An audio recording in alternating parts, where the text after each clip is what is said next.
Welcome back, everybody. Derrick Soo, your East Oakland advocate. Well, some of you have been wondering, how do you know so much about cooking? Well, let me tell you, I came from a very different time in America. Uh, things were tight during the 60s. There was a lot of civil unrest, so sometimes getting to the grocery store was not possible because of the civil unrest, and then uh, tight budgets because we had the war going on, the Vietnam War. Then we had uh, even more disasters because inflation inflation really hit. And so it was a period in time where it was more important uh, to be able to have cooking skills, be able to cook meals at home rather than going out. And our family during the 60s, it was tough. My dad worked in the shipyards, and so his off time was really up and down, and because there were times during the war effort, the shipyards were he would work 16-hour shifts, a double shift, and my mother, she would be working at Macy's, and there would be riots right there in right across the street at Union Square, and all up and down the streets, and the managers and the CEO of San Francisco Macy's, they would lock the doors to protect the employees and the customers that were inside the store. And so it was very tumultuous time. But cooking skills was very important. And while we had a nanny, my growing up, my sister and I, we always had a nanny. I had the nanny from the age 3, and she was there every day, Monday through Friday, because that's when my mother worked. And then occasionally she would work on a Saturday when it was needed, because both my parents would end up being would be forced to work because of the times and the demands of the work place. Uh, like I said, very different time, and it was important because uh, mom and dad would not be home to cook, and the possibility of going out to cook or to eat was not always available, and it wasn't cheap.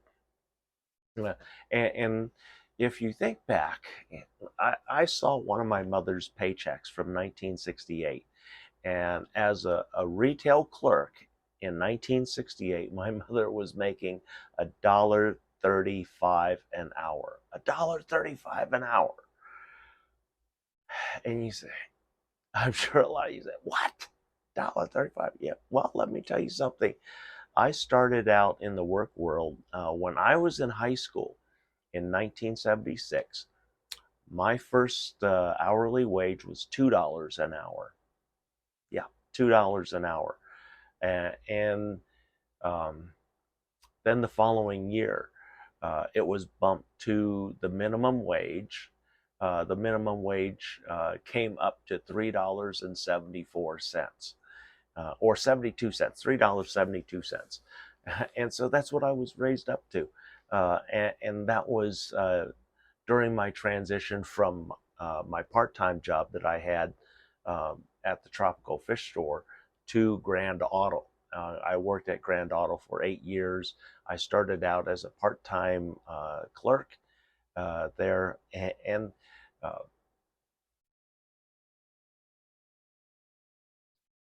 it was I had to make my own lunches because I worked during the day. I had to make my own lunch, and it was expensive to eat out. Even though I was making money, I was single. I was still kind of living at home, and but uh, I ate next door, and um, at the Nation's Hamburgers back in the days. It's right there for Grand Auto. I worked on Park Street. It's now a market. The last time I looked there, I don't know if Nations is still there on the corner, just a couple of doors up the street.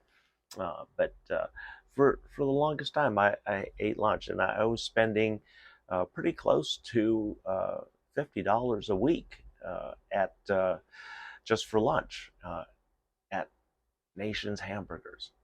And when I started bringing my lunch, I actually started saving some money and had more money available because rather than spending $5 to $6 every day on a lunch, you know, that $5 or $6 was going into the tank of my car, and I drove a new car.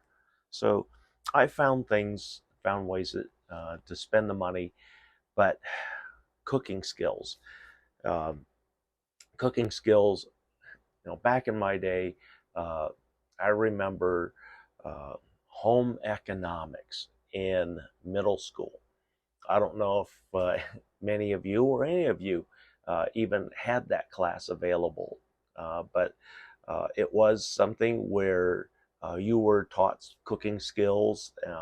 You were also taught home economics, finances, budgeting, which is something that's missing today and something that's seriously needed because the kids coming out of school today have no idea what to do about finances, how to balance a checking account, uh, let alone understand finances, which is extremely important, uh, percentages, interest rates. So there's a lot of things that home economics back in the day taught and were really valuable.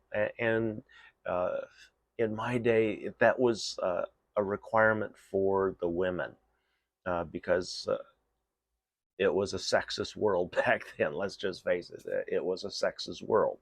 And then the boys were required to take industrial arts, meaning that it was an entry level into uh, commercial industry. And it actually was beneficial because it gave low income individuals, families, and their sons and daughters the education, the basic skills to seek an entry level job in industry. It actually did that. Today, we don't have that available, and the kids now have to go to community college in order to get what we got in middle school and in high school. Because in middle school, I had metal shop and wood shop. I love both of them. Metal shop, not as much uh, because of the hot metals. I didn't like hot things, but wood shop I excelled at.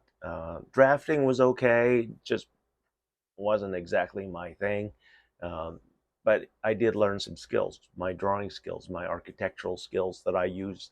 But it transitioned into CAD CAM. So the skills that I learned in high school are now outdated. But I've updated all of those skills. But these were skills that help you get an entry level job, which is impossible today. Coming out of high school, uh, it's very difficult to get into any kind of apprenticeship jobs or anything without some basic skills coming from a community college. And I remember coming out of high school, I had a certificate for from my advanced electronics class, and it said uh, assembler 2. That means I had the skills, the certified skills to begin as an assembler in the new back then uh, electronics, high tech electronics world, assembling circuit boards. And as a level 2 builder for those circuit boards. So it was it's not a glorious position to be, but it afforded low income individuals a way into a good paying job. And that's what cooking skills do. Cooking skills, I started with really something simple. Today it would be called microwave meals. And back then it was TV dinners, because that was the rage back then. Excuse me. But I soon advanced to actually cooking things, cooking eggs, bacon, pork, sausages for the morning, the ham. Then pretty soon I was cooking chicken. Pretty soon, Dad's occasionally cooking out in the backyard on the charcoal grill. So I learned how to grill chicken out on the grill when I was starting around 8. And then especially as I got older, I was able to do more of that, and without his supervision. And that's the importance of having those, developing those basic cooking skills early on. Uh, is when you start out life on your own, you cannot afford to be eating out every single day and every single meal like a lot of the kids do nowadays. And my stepson found that out, that it's extremely expensive to do that. And it's also not very healthy, because uh, high sodium, lots of sugar, you don't get to control what goes into your body. And that's what cooking skills do. And a lot of my skills, like I said, I learned along the way. We had the nanny, and we watched the nanny cook. My dad was a chef in the army when he served through Korea, but he was a pastry chef. But he also cooked a lot at home. He was a majority of the time cooker at home. My mother was not one of those. She came from an affluent family where she didn't have to cook. And so she never developed the cooking skills. In fact, I hate to say it, Mom was a horrible cook. One year we had she cooked a turkey, and it was a disaster.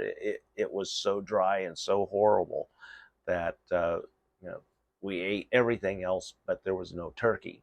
So after that, it was real hit and miss, and we never did a turkey again for Thanksgiving. It was always takeout Chinese food, and so my parents tended to go down to Chinatown and spend big money, unfortunately, on all the different dishes for the party, and that could be devastatingly expensive nowadays if you look at by today's standards. Back then it was a very different time, and you got more for your money. Nowadays you don't get much for your money.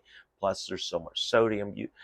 And then not only that, then there's the diseases, bacteria that get into our food chain, and uh, it's sometimes it's not the fault of the restaurant or the food preparer. It's just part of the food chain, and um, that's a problem that needs to be addressed for cooking.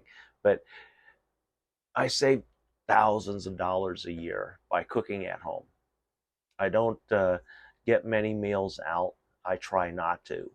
Number one, because I have health issues, and a lot of the health issues that I have were because I ate unhealthy, because I ate out a lot when I was much younger, and then it uh, developed into all sorts of different um, high blood pressure, cholesterol, so diabetes. So all of these things are because of past diet habits, and I wasn't real good at minding good eating habits and balanced meals, because I was out of town or not in town to do that, or in a position where I could cook, and I was dependent upon other people's cooking, and other people's cooking. It's nice to have that, but when you start developing uh, uh, health issues, or you're trying to maintain a certain level of health, and you have no control over the food intake and what goes into your meals, that can be a very serious problem. And I'm paying for it these days, but that was because of my lack of paying attention to my meals. And by learning how to cook, I had many friends who were excellent chefs. I've known many vintners up in this Dry Creek Valley, Alexander Valley winery area, and Mr. Henry Trioni was one of the more famous vintners that was a personal friend. He owned, many of you may have drank his wine. That was Geyser Peak. And then he also owned, what was that, Canyon Road across the Highway 101. He owned both of those. And then he retired. He sold the wineries, both the wineries, but kept the vineyards. And so he was a multi-billionaire just through wine. He came here from the old country as a young man at 14 years old, and developed. He did what he knew. He's from the old country that knew how to grow grapes, and so anyway, um, Henry, his personal chef, was a personal friend of my wife, and Catherine was an incredible chef. And so I did learn a lot from her.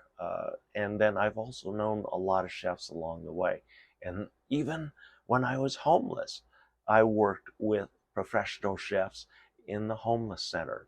So I've had many opportunities to learn a lot from professional chefs about cleanliness and the importance of keeping everything clean and at proper temperatures. So yeah, I've got a lot of experience cooking, but I can also create the meals that are much better and much healthier for me, just like everybody else should be able to have that option, rather than being totally dependent on somebody else's cooking, which may not be good for you. And we know that in most cases, if you're eating fast food, that is really, really bad for you, and that should be avoided. And nowadays, if I do fast food, it may be no more than once a week at the most, and I try to avoid it at all costs during the entire month. And now that I have Instacart, I can shop more healthy and without uh, the drawbacks of the DoorDash grocery shopping system, because that one had a lot of limitations. I'm much happier with the Instacart. I'm able to do more stores, and all the stores. I could shop all the stores without having to step foot in the stores. That's the best part. So the home economics, that's something that our schools and our students really need. And the cooking skills, which will serve them through their entire life. And it's going to save them money, save their family money, and maybe even be creative enough to cast for a cooking show. Thanks for joining me. We'll be right back.